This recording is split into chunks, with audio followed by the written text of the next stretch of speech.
Nafikiri waheshimiwa wamesema on my behalf, na kwa hivyo yangu itakuwa mfupi sana. I want to use this opportunity kushukuru our councils, Cliff Ombete and Danson Omari. Number two, I want to thank the President and the Deputy President for responding to our appeal of yesterday. The police had completely refused to listen to us, but our appeal has been listened to, and we want to thank the two leaders for where we have come. Having come this far, I came before the office of the President and I pleaded that I be given Rashid so as to bring Rashid to hospital together with members of his family. I'm grateful that we were given Rashid. Rashid is now in hospital. I don't even have the energy to address you because I feel very bad as a qualified doctor, a good one, that a man who is now lying in a hospital bed, hapa kwa casualty, with blood oozing from the wound that he undergone a previous operation, was going through this treatment at a police station. I feel really, really bad for this country. But be that as it may, we thank the system that Rashid is now in hospital. Let him stay in hospital. I know the doctors will release him when he is due. But as the police awaits for Rashid to be released, as the family, as his lawyers, as the country waits to hear Rashid's story, we are demanding as the leaders of Kakamega County that Rashid is not going to be dragged into a case which is not his.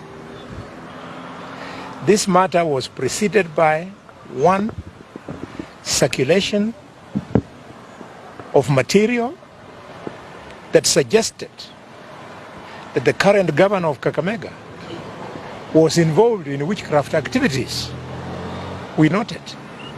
It was quickly followed by another series of release on social media of Rashid having... First and foremost, let it go on record, and you have heard from Senator, we failed to convince the police that the life of Rashid is in danger. As lawyers, we presented medical reports. The police refused to release Echesa'S or take him to hospital. We had to invoke Senator, the majority chief whip of Senate, to get the Deputy President of the Republic of Kenya and His Excellency the President of the Republic of Kenya to intervene to save the life of Rashid Echesa'S.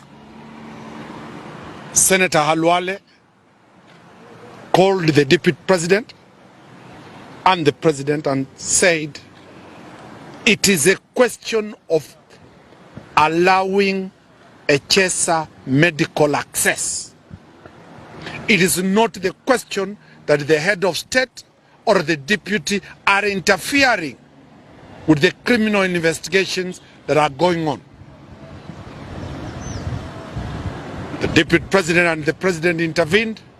Today, Echesa'S has been brought here for medical attention. The condition is horrid, as doctors told you. He's bleeding profusely from the wound where he had surgery. We leave it to God and we leave it in the hands of the doctors. What will happen is subject to what the doctors will decide and how he responds to the emergency treatment that is undergoing. Mr. Cliff can finalize on the other matters. That followed the motor vehicle that was carrying Echesa'S to hospital. I can confirm that the time he was being brought in to the hospital, it was as a result of intervention. He was actually, let me say, critically ill.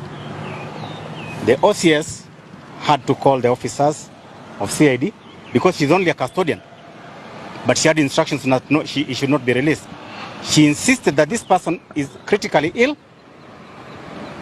He needs a treatment, because even after we brought medical documents to the CID, even after we showed them the documents from the two previous days, when they took him back to the cell, they wrote in the OB that he has been brought back to the station without any complaint.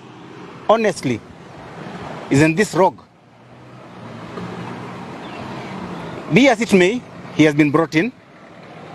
He is critical. He's been checked on. Tests are being conducted. He's actually bleeding quite a lot from the wound. We as lawyers cannot say much about the condition. All that we know is that he's totally unwell. But this brings us to a very simple thing.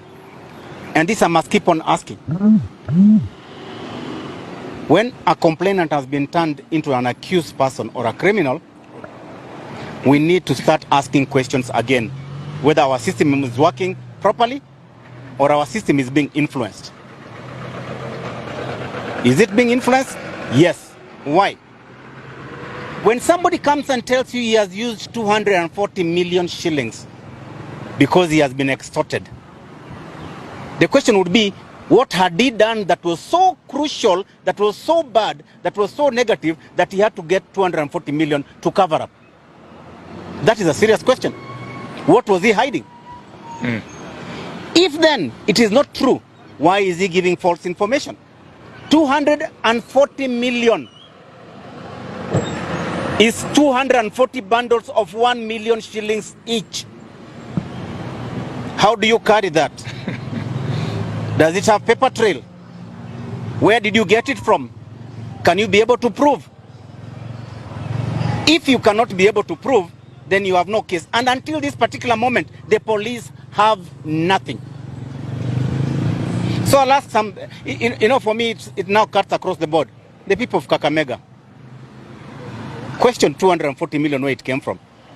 Pesa yetu. And find out whether your state of development, are you developing or 240 million shillings is missing? Are you a God-fearing community? Because now you are being the butt of the jokes. Muna uchawi, muna uganga, muna fertilizer mbaya, kila kitu is coming out. So the question would be, are you a fearing nation that fears God? If so, are you having a governor that fears God? Kama yeye anaendanga kwa uganga, then you have a problem. Mimi naona ni kama itahitaji murudi by election. Ama mtoe governor, lakini hiyo ndio mnajua. But in the meantime, Barasa needs to answer questions, and they are not few, they are many, and they are not small, they are critical, they are crucial.